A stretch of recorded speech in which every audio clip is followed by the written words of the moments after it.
Michael here. This episode of Arcane Carolinas is brought to you by Squatch Shots. Oh, well, I guess that's a cat sound. Squatch Shots are a product of BDDY Holdings Incorporated, a diagonally integrated company with several major subsidiaries.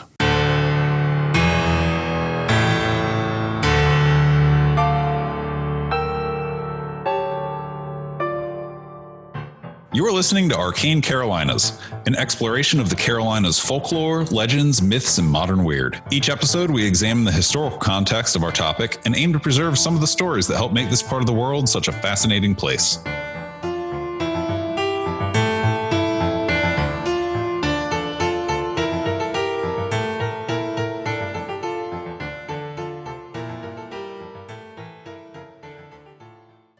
Hello, Michael. Hello, Charlie. Welcome to Arcane Carolinas. I'm your co-host, Charlie Mushaw. I am your other co-host, multi-award-winning novelist, Michael G. Williams. And this episode is part of our September and October spooky season glut of content. Yes. In which we dump the live recordings that we did throughout the year, sprinkle in new episodes as well. Volume 3 of the book series will be out by then. Mm-hmm. And now we can get to the topic. Yeah. Today we will be talking about a boat. A boat? A boat. A boat's putting it mildly. A boat or a ship? It would be a ship. I think it rises to the level of ship. Okay. The USS North Carolina. Oh, I would say that is definitely larger than a boat. Are we talking about a dinghy? Indeed. You've shared some USS North Carolina stories on previous episodes. Yeah. Was that this show or was that the other show? Oh, I don't remember. It might be the other show because it was the time that I accidentally crashed somebody else's corporate picnic. And they thought I was one of the organizers. And you just walked around with this lady that thought you were somebody, and you probably both realized halfway through. I realized pretty much immediately, but I also really wanted that barbecue. So I was like, yeah, whatever. I'll just play along. I love that someone thought you were someone else, realized it at some point, and just maintained. Oh, yeah. And she was like spilling all the tea about people at work and everything. I was hearing all kinds of stuff. Apparently, she and quote unquote I had been on a committee together to organize this picnic. Oh my God. I don't know. It was very surprising. I love how weird that is. Yeah, it was a lot of fun. And the barbecue was phenomenal. I have some USS North Carolina experiences as well. If you hear noise in the background, that's my cats. Sorry. They love to knock this one particular thing down because it brings me running, and I'm not going to do it. So I first visited the USS North Carolina as a wee boy, and there's a picture of me standing on the deck of it that hopefully by the time this episode airs, I will have dug out of a box in storage somewhere. And I know exactly where it is, like in the specific book that it's in. Mm-hmm. And I'm pretty sure I know where that book is. Okay. So I just gotta, it's not near the front. So I got to do some digging. I'm going to go looking for that because I have since gone back and recreated that picture several times over the years. Oh, really? Yeah. Oh. So I love the USS North Carolina. I have a coffee mug. Actually, I have 2 USS North Carolina coffee mugs of different designs. There's a toy, like wind-up toy battleship. Did you hear that? Mm-hmm. Yeah, there they go. We're not going to do anything about that. We'll acknowledge it on the air. Okay. And keep rolling. I buy the merch. I visit the boat. Yeah. I take my family there. You recreate a childhood photo. I think that's really neat. Yeah, I love it. I love it. But before we get into the lore around the ship, which is obviously what we're going to do, a little bit of history up front. We've already talked about Wilmington a lot. So we're going to skip Wilmington history. Sure. The ship is in Wilmington. There are multiple USS North Carolinas. Oh, really? Yeah. So in 1820, there was a USS North Carolina that was later sold in 1867. Mm-hmm. There was a USS North Carolina that was a Tennessee-class cruiser. That doesn't mean a whole lot to me. I'm not like a boat person. It was launched in 1906 and escorted troop transports during World War I. Oh, interesting. It was scrapped in 1930. The USS North Carolina BB-52 was a South Dakota class battleship. Again, I don't know what that means. I'm sure somebody could tell us. It was canceled by the Washington Naval Treaty in 1920. So basically commissioned a ship, started to work on it, said, oh, can't do that. Well, we all know how things went within a few years of that. And in 1940, our USS North Carolina, the BB-55, which is a North Carolina class battleship, launched. It was decommissioned in 1947. I'm going to get into this a little bit later. It did not have like a huge run. Yeah. And was going to be scrapped. Really? Yeah. We'll get into that later in the episode. Their current USS North Carolina is SSN 777, a Virginia-class submarine that was commissioned in 2008 and is still currently in service. Oh, okay. So if you're talking to someone in the Navy that probably understands more about those different classes than you or I, and you mention the USS North Carolina, the current one might come to mind. Right. Yeah. But ours was decommissioned in 1947. Throughout that list, I kind of at some point was hoping that you would eventually say that there was also the USS North Carolina D, a Galaxy-class starship, but, No such luck, no Captain. such luck. So that's the one we're talking about in this episode. Okay. Not the starship. I've really pleased myself with that. This is pretty good. So I think so. This is an interesting aside. I would say that you are more Trek and I'm more Wars. Oh yeah, it's not that I'm opposed. Yeah. And likewise, like I have consumed Star Trek media, but yeah, I think we bring balance to the Force in that way. Sure. So anyway, USS North Carolina was actually very active in World War II. Before we get into the meat of the episode, I want to thank Parasocial Investigations for their research on this. They have helped us out on previous episodes when life gets busy. The research was completed by them. They're great. So let's get into it. According to the U.S. Naval Institute, construction started on the USS North Carolina in 1937. It was 729 feet long and nicknamed the Showboat. The Showboat. I love that musical. Come on down and see the Showboat, which has North Carolina ties, which is amazing. The musical does. Yeah, right. Yeah. So, it's fantastic. It received a lot of press for being the first of the brand new fast battleships. Oh, okay. As opposed to the slow ones. Right. I mean, well, okay. Yeah. Yeah. It was a testament to the design. So they were able to increase speed without compromising armor. Yeah, exactly. So it's just a new type of construction on these ships. And the size of the guns was initially restricted to 14 inches. That's diameter, not length. If you look at the thing, you can see that the cannons are quite more than 14 inches. It's a model ship. It just floats in a Wilmington River. Get one of those big glass jugs, right? Yeah.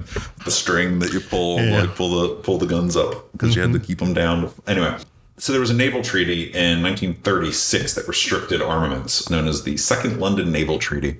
But later in the building process, the U.S. used a clause that said that they could increase the gun size if any member nation refused to sign the agreement. Guess who didn't sign it? We didn't. Japan. Oh. Funny how that works. So the North Carolina got bigger guns. Yeah. And was outfitted with 9 16-inch main guns in 3 clusters of turrets down its center line. It's really cool. If you go on the ship, you can stand on the front and look down and just see how massive these things are. Oh, yeah, they are. It was commissioned when the U.S. was still technically neutral in World War II. It saw action after the Japanese decided to bomb Pearl Harbor in December of 1941. And it had been built in the New York Naval Yard. So, its first mission to deploy, it's in the Atlantic, right? It's got to get to the Pacific Theater. Right.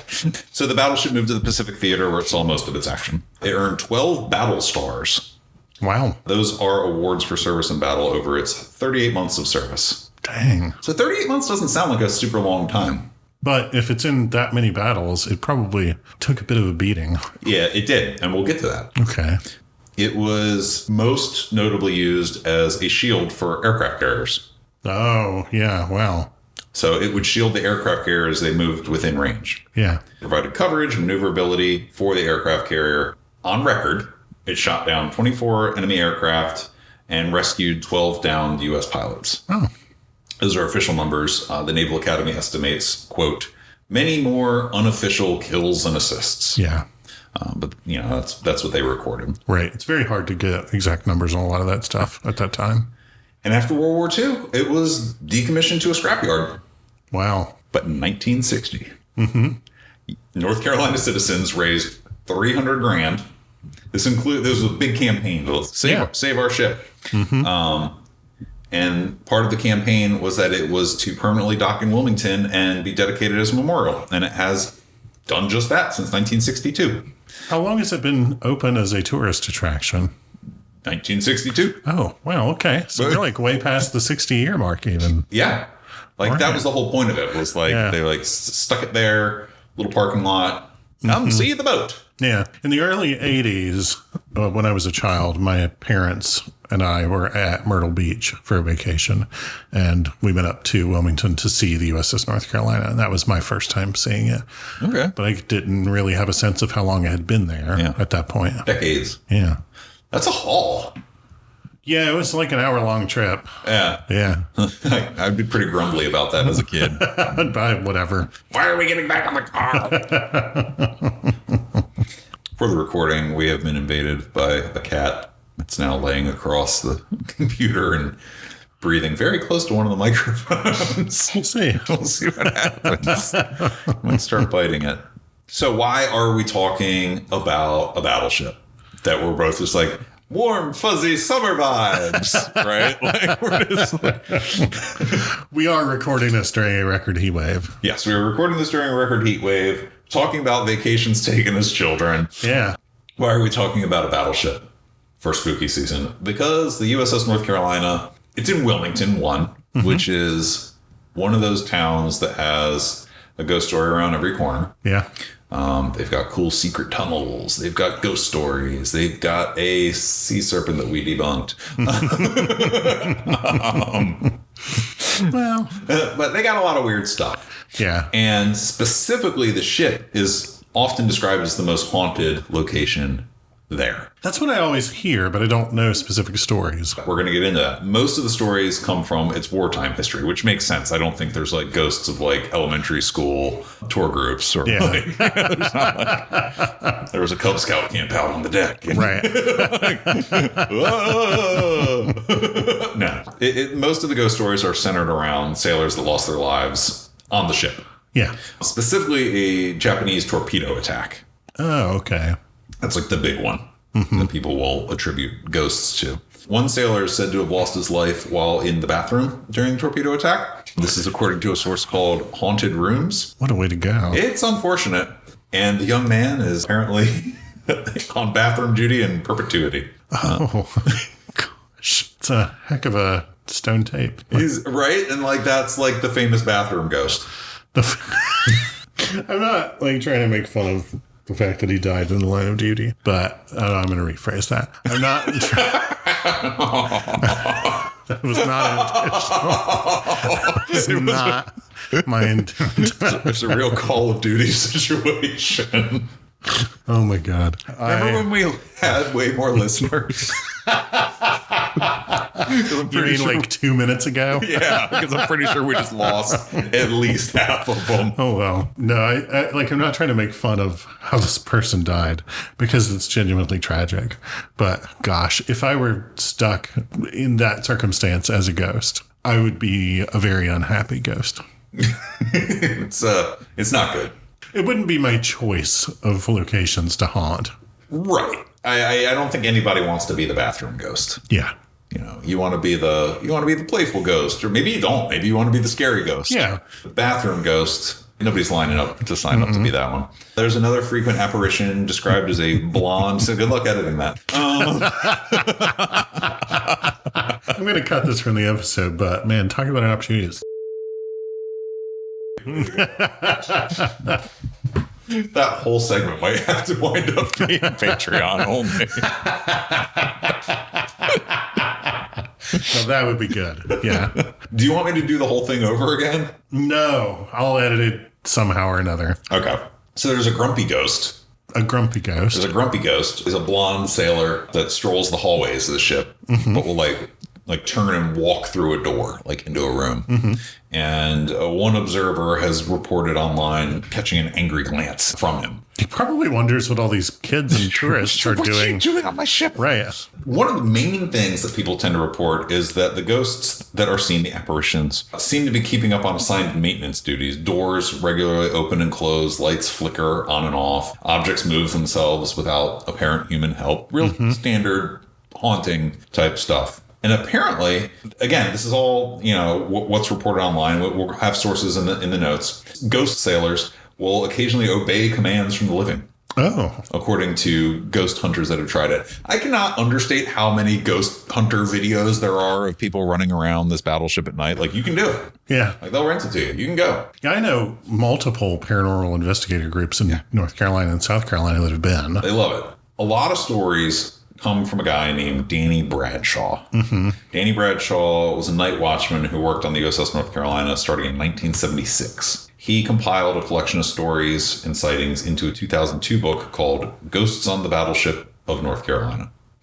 So he's one of the big voices in this space of like the lore. He said that when he first started, he had a coworker that explained that the ghosts were inconsistent and the activity would spike. There'd be like clusters of activity, which is interesting. And nothing would happen for months or even years at a time. And then all at once, 2 or 3 incidents will happen back to back to back, like overnights for sometimes weeks in a row. Did you have any strong indication of what it was that triggered these? No, just that it's sporadic. There's so many ways that my brain wants to go to try to figure out what could be in common in the circumstances around those spikes. But anyway, go ahead. Like time of year, weather, To phase of the moon, to season, Yeah. weather conditions, national events, global conflicts. There's no telling. He did say that a lot of the activity was concentrated in an area called the bullpen. That's on the main deck, and that's like the crew's library and recreation space. So when the battleship was active, that's where you'd hang out. Yeah. So that you were out of the way. After its retirement, that area was turned into a break room for the maintenance staff and employees. So like all the people, beginning in the 60s that maintained it, like that was their break area. So Bradshaw reported that him and his coworkers would hear scuffling, see lights, and notice doors open when none of them were near the break room. Yeah. So like they'd be outside of the break room, headed to the break room, and there'd be like something going on, but nobody was in there once you entered it. Did he happen to comment whether that activity was in the break room or was it on the way to the break room? So as approaching the break room, like you might see the lights flickering in it. Oh, okay. Or the door be open when it's supposed to be closed, or hear noises coming from in there. Then you get in there and there's nobody in there. Yeah.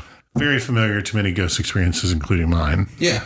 It's pretty cool. He said that he was on the ship one night in the bullpen trying to watch TV. So there was a writing desk also in the break room, and he saw 2 pieces of paper crumple themselves up, like physically crumple themselves into balls. That's all amazing. I'd have to leave at that point. I would quit. I'd be like, oh no. Yeah. I would quit my job, as evidenced by the fact that I quit my last job where I saw a haunting. But I think that's amazing when it happened to somebody else. Turn the TV off and go stand upstairs on the deck and be like, oh, I'm going to go look at the stars or something. Yeah.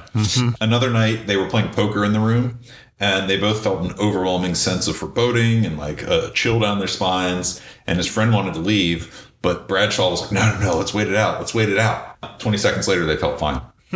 Interesting. For me, we'll get into all of this. Okay, yeah, because I have an immediate thought. And I bet it's the same thought. So a little more distinct, like they saw a person in a living quarters porthole a few weeks later. Him and the same worker. They stopped, they were like, ah! And they like looked up and like there was a person in the porthole. Outside the ship. Yeah. I love it. Yeah, weird. He treats his experiences with a complete matter-of-factness, wants to coincide peacefully with whatever when he was there. He called it his home for 25 years. Wow. Basically, he worked there for 25 years and, was like, all right, well, they're here, I'm here, we're all here. Good for him. More recently, we mentioned that you can go on YouTube and search this ship and find dozens of people's ghost hunting channels. A WRAL editor went. Really? Yeah. A lady named Kathy Hanrahan went along with the Ghost Guild in spring of 2022. Brought her own equipment. So, they brought their stuff. She brought her stuff. and reported feeling a touch along her spine in an area that had been causing her back pain. Huh. And she was in the torpedo room. Huh. That's where people had died. Yeah. Yeah. The Ghost Guild has since gone on 14 investigations of the battleship between 2017 and 2024, and any member of the public can come along with them. Interesting. Yeah. There is a fee for the overnight visit. I would imagine. That goes towards the ship. Yeah. Like it's not, nobody's like sticking it in their pocket. Right. Yeah. Because the ship itself is not maintained by the government anymore. It's maintained Donations. by a private Yeah. group. Yeah. Yeah. The overnights do not guarantee participants will hear anything or see anything. Oh, sure. Feel anything. But most people have some sort of experience on the boat. At least a sense of foreboding. Yeah. That's the lore. Would you like to get into a little bit of the history? Absolutely. The USS North Carolina BB-55 did have casualties during its wartime service, which is super easy to verify, right? Yeah. On a serious note, we can name the battles and everything. Battle of the Eastern Solomons, August 24th, 1942. One crew member died, George Conlon. He died on September 15th. And 5 sailors were killed when a Japanese submarine, the I-19, struck the ship with a torpedo. The attack resulted in deaths of Albert Spears Geary, Oscar Calloway Stone, Ingold Nels Nelson, William Osborne Skelton, and Leonard Edward Pone. There was a friendly fire incident on April 6, 1945. It killed Edward Emil Bren, John Malcolm Watson, and Carl Elmer Karam Jr. That was in Okinawa. So during a battle, friendly fire killed them. And there was an aircraft recovery accident. You've seen, they have like the little airplane on it for like rescues and stuff. Eldon Emmett Means was killed in a Kingfisher aircraft recovery accident on April 6th, 1945. So same day as the friendly fire incident. So that was a really bad day. Yeah. So possible explanations for, like, that's real history that happened. We've already talked about how the ship was interned as a museum and memorial. So possible explanations. Bradshaw, the author of the book, make sure to mention that it's a very old steel structure that needs constant maintenance and has thousands of tourists coming through for hours, right? That makes for a lot of noises. Yes. That makes for a lot of shifting. That makes for a lot of environmental changes, creaks and groans. You're not going to hear those amongst a loud crowd, right? But as soon as it empties out, you're going to be able to hear it. Plus, it's sitting on water. Tides rise, tides lower. The ship is moving physically. And you can get lost in there. Easily. So if you're in there kind of near a closing time, maybe in an area that's towards a spot you're not supposed to be, and somebody wandered off the wrong way, and you're hearing the creaks and the groans, and then you see some other guest like kind of down the way, like pop in from one door to another because they're trying to get out too. Like that could explain some of it. Yeah. That interior of that ship is labyrinthine. Yeah. I would think that any modern sightings, just because they have cameras and stuff in there, could be ruled out. Like if that was the cause. Absolutely. Right. So I think some of the older ones, maybe, but some of the newer ones, I don't know about that. I feel like these days, if somebody were to get stuck in there at night and they heard other people doing stuff, they would probably go looking for help. Yeah. Or they would like text a friend or call 911 or something like that. Right. And there's also cameras. Yeah. Harder to explain are the changing lights, opening and closing doors, extreme cold spots, and other physical phenomena. But, skeptics would say it's easy to explain, like electricity is a finicky thing in a rusty old steel on the water, constantly moving ship. Opening and closing of doors, expansion and contraction, and, that sort of thing. Yeah. Changes in pressure could account for it. Internal pressure. Yeah. External pressure. That could pop a door open, no problem. Yeah. But you and I are on the same page when it comes to the line of psychic thinking, psychokinetic energy, ghosts, stone tape theory, all sort of being a possibility. I mean, this is ripe for it. Yeah. It's packed with people during a very traumatic time, going through once in a lifetime experience of high stress and strain. And those are the ones that survived. Yeah.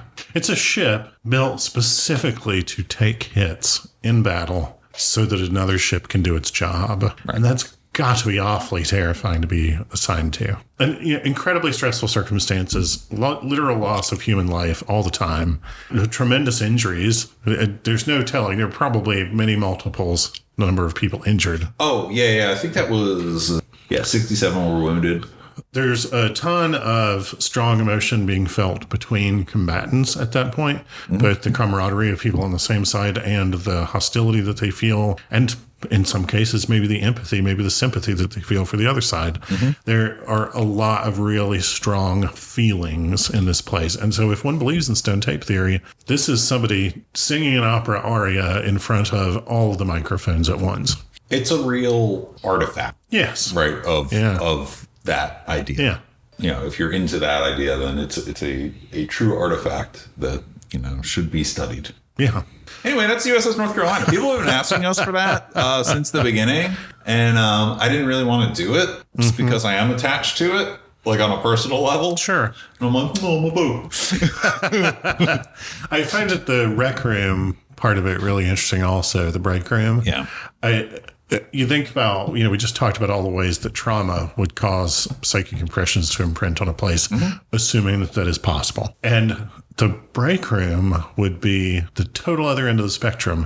Literally the only place on the ship designed for positive emotional experiences. And so I feel like that would also be ripe for a lot of recording of feelings. And so it's funny to me to imagine, and when I say funny, I don't mean funny haha. I mean, it's interesting to me to imagine that possibility that the break room is the place where the ghosts wish they could be, and they see somebody headed that way, and they're like, I'm going to get in on the party. You know, I'm going to beat them there. Right. And so as somebody is approaching the break room, they're seeing the doors open and close, they're seeing the lights come on and off, because like the ghosts are showing up to get the party started. I like that a lot. My thought on the incident where he was in the break room with his buddy and like felt a shiver down his spine, whatever, is infrasound. So infrasound is also, I think probably a really strong possibility here. I find infrasound a fascinating concept. I don't like leaning on it because it doesn't explain a lot of the other stuff. But the one, and I'm only talking about that one specific incident where they're sitting there and they both felt unease,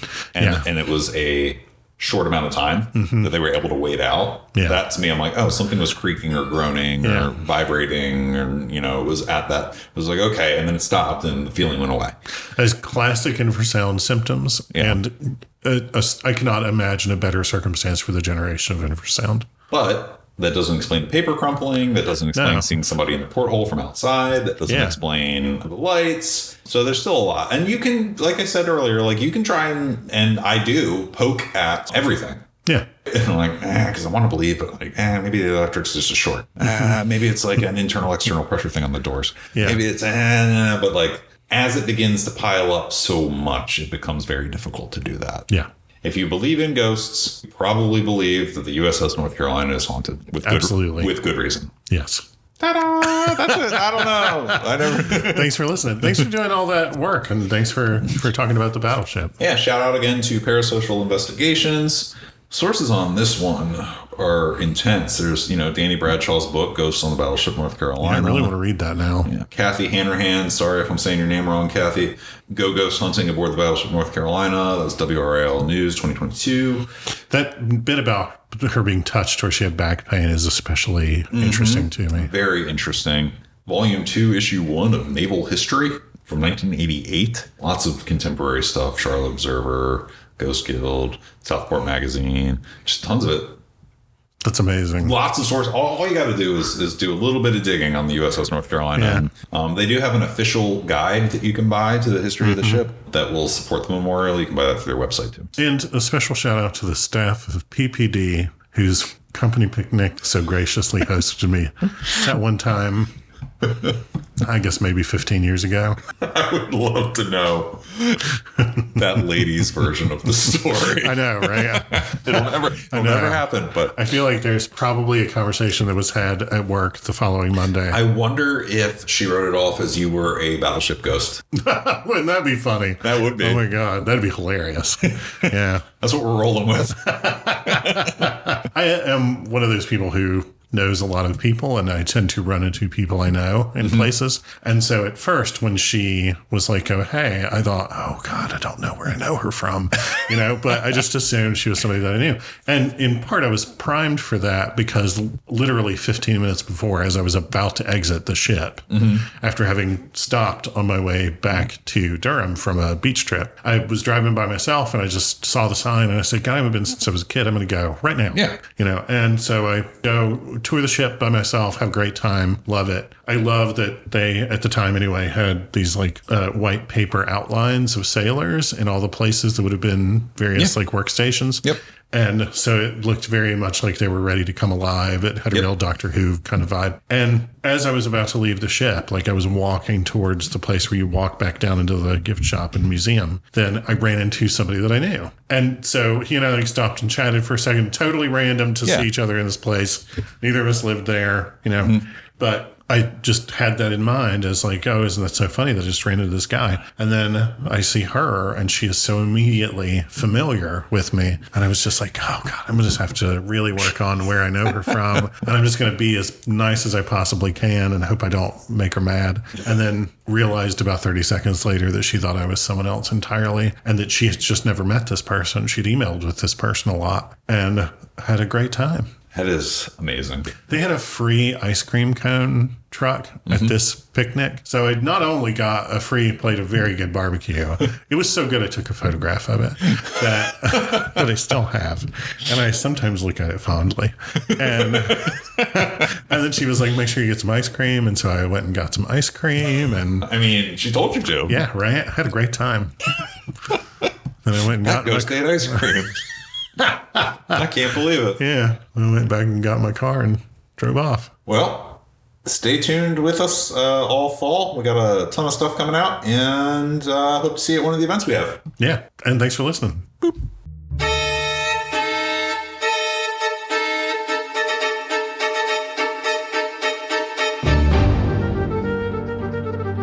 You've been listening to Arcane Carolinas. Thank you for listening. We hope you enjoyed it. For more episodes, behind-the-scenes information, and links to our social media, check out www.arcanecarolinas.com, where you can also buy the Arcane Carolinas book.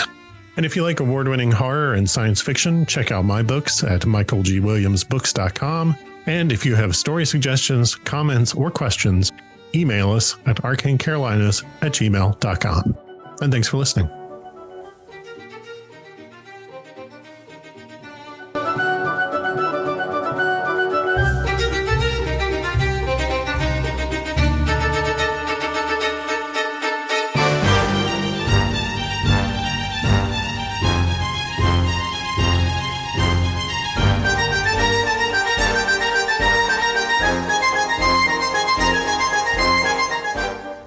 There it goes. I don't know. That was weird. It like just didn't want to record on the previous go around, but everything's good now.